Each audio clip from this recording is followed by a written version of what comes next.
नमस्कार, आप देख रहे हैं 4 PM। मैं हूं आपके साथ सिमरन। लोकसभा चुनाव को मद्देनजर रखते हुए सभी राजनीतिक दल चुनावी मैदान में हैं।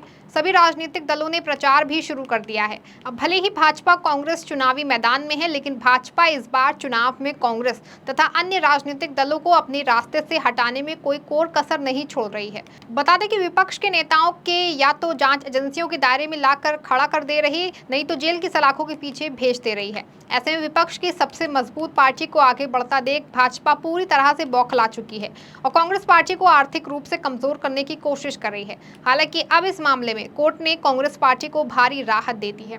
बता दें कि 3,500 करोड़ के डिमांड नोटिस लेकर इनकम टैक्स डिपार्टमेंट फिलहाल कोई कार्रवाई नहीं करेगी। इनकम टैक्स विभाग के खिलाफ कांग्रेस पार्टी की ओर से दाखिल याचिका पर सुनवाई हुई। इस दौरान सभी पक्षों के वकीलों ने अपनी अपनी दलीलें पेश की। सभी पक्षों की दलीलें सुनने के बाद शीर्ष अदालत ने इनकम टैक्स विभाग को जून के महीने में अपना जवाब दाखिल करने के लिए कहा है। वहीं अब कांग्रेस की याचिका पर अब 24 जुलाई को सुनवाई होगी। तब तक कांग्रेस के खिलाफ इनकम टैक्स डिपार्टमेंट कोई कार्रवाई नहीं करेगा। बता दें कि जस्टिस BV नागरत्ना की बेंच ने कांग्रेस की याचिका पर सुनवाई की और ये फैसला कांग्रेस के लिए काफी राहत भरा है। वहीं इस पर आयकर विभाग का कहना है कि वो चुनाव के दौरान किसी भी पार्टी के लिए परेशानी खड़ी नहीं करना चाहते हैं। आयकर विभाग लोकसभा चुनाव का कांग्रेस पर कोई सख्त एक्शन नहीं लेंगे। विभाग ने सुप्रीम कोर्ट से गुहार लगाई है कि इस मामले को जून तक स्थगित कर दिया जाए। विभाग ने कहा कि चुनाव के दौरान हम किसी पार्टी की परेशानी नहीं बढ़ाना चाहते हैं। उधर कांग्रेस की तरफ से पेश अभिषेक मनु सिंघवी ने कहा कि 1995-96 से अब तक 3,500 करोड़ का डिमांड हो चुका है, जबकि याचिका पहले से अदालत में लंबित है। मामले की सुनवाई अगस्त महीने में की जाए, तब तक इनकम टैक्स विभाग कोई कार्रवाई न करे। इस पर सॉलिसिटर जनरल ने कहा कि जब तक लोकसभा चुनाव खत्म नहीं हो जाते, तब तक हम कोई कार्रवाई नहीं करेंगे। 1700 करोड़ को लेकर के कोई कार्रवाई नहीं करेंगे। सुनवाई के दौरान सॉलिसिटर जनरल ने कहा कि मार्च के महीने में कई डिमांड नोटिस दिए गए। कुल 3,500 करोड़ का मामला है। आयकर विभाग की बात पर कांग्रेस की ओर से पेश हुए वकील अभिषेक मनु सिंघवी ने कहा कि आयकर विभाग ने काफी उदारता दिखाई है। मैं निशब्द हो गया हूं और ऐसा बहुत कम बार हुआ है। सिंघवी के रवैये पर न्यायमूर्ति नागरत्ना ने मौखिक रूप से कहा, आपको हर समय किसी के बारे में नकारात्मक धारणा नहीं रखनी चाहिए। हालांकि हम इस नोटिस की अगर बात करें तो कांग्रेस को आयकर विभाग द्वारा कई बार नोटिस दी जा चुकी है। नोटिस में पार्टी से 1700 करोड़ रुपए मांगे गए हैं। आयकर विभाग का डिमांड नोटिस वर्ष 2017-18 से 2020 से 21 के लिए भेजा गया। 1700 करोड़ की राशि में जुर्माना और ब्याज शामिल है। आयकर विभाग के नोटिस ने लोकसभा चुनाव 2024 के बीच कांग्रेस की परेशानी और बढ़ा दी है। कांग्रेस ने दिल्ली हाई कोर्ट में याचिका दायर कर 2017 से 2021 के लिए आयकर विभाग के जुर्माने की दोबारा जांच की मांग की थी, लेकिन अदालत ने कांग्रेस की याचिका खारिज कर दी। इसके बाद पार्टी को नोटिस भेजा गया। अब कांग्रेस पार्टी अन्य 3 वर्षों की आय की जांच पूरी होने का इंतजार कर रही है।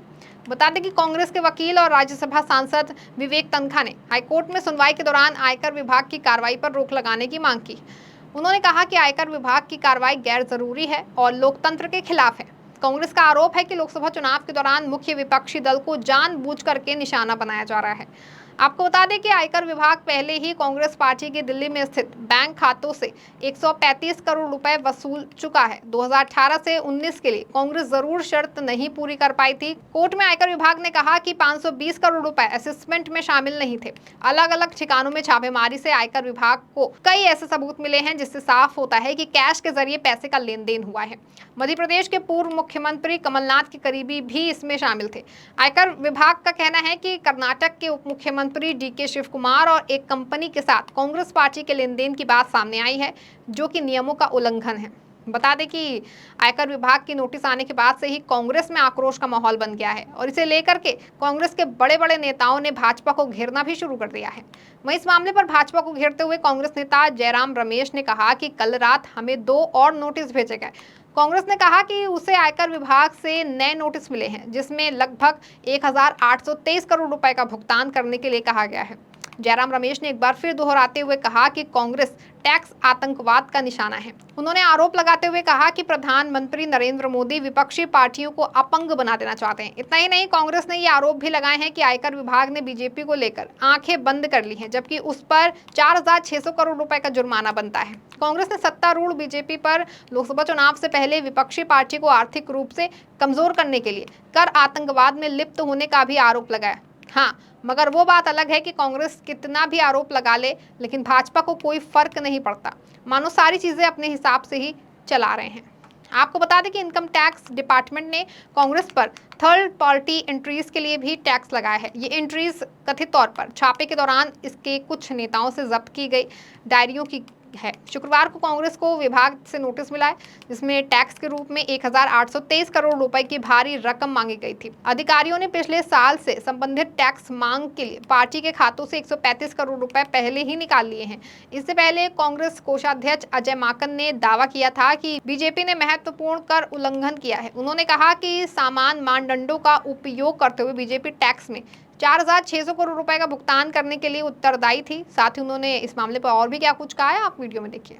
सबसे पहले साथियों मैं आपको बताना चाहूंगा, ये मेरे हाथ में रिप्रेजेंटेशन ऑफ पीपल्स एक्ट है और रिप्रेजेंटेशन ऑफ पीपल्स एक्ट में सेक्शन 29C ये हर पॉलिटिकल पार्टी के ट्रेजरर को बताता है कि हर पॉलिटिकल पार्टी को किस फॉर्मेट के अंदर जो डोनेशंस उसको आई हैं वो डोनेशंस को इलेक्शन कमीशन को और इनकम टैक्स को देना होता है, सेक्शन 29C। और जो एग्जेम्पशन मिलती है इसका सेक्शन 29C का सबसेक्शन 4 ये कहता है कि where the treasurer of any political party or any other person authorised by the political party in this behalf fails to submit a report under subsection 3, then notwithstanding anything contained in the Income Tax Act, such political party shall not be entitled to any tax relief under this act.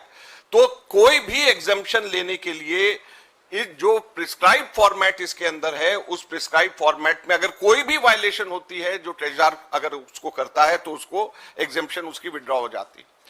और इसके अंदर जो section 29C के अंदर जो pro forma है, ये pro forma form number 24A है।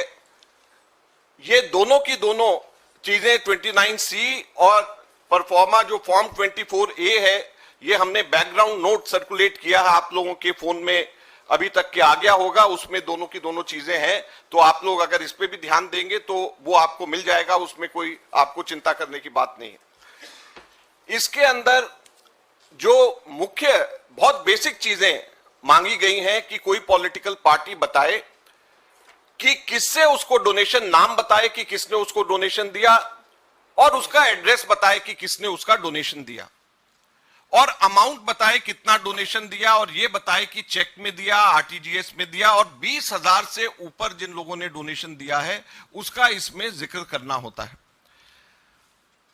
और जो वो इनकम टैक्स डिपार्टमेंट को और इलेक्शन कमीशन को जो पॉलिटिकल पार्टी देती है, वो पॉलिटिकल पार्टी जो देती है इलेक्शन कमीशन उसको अपने वेबसाइट पे डालती है।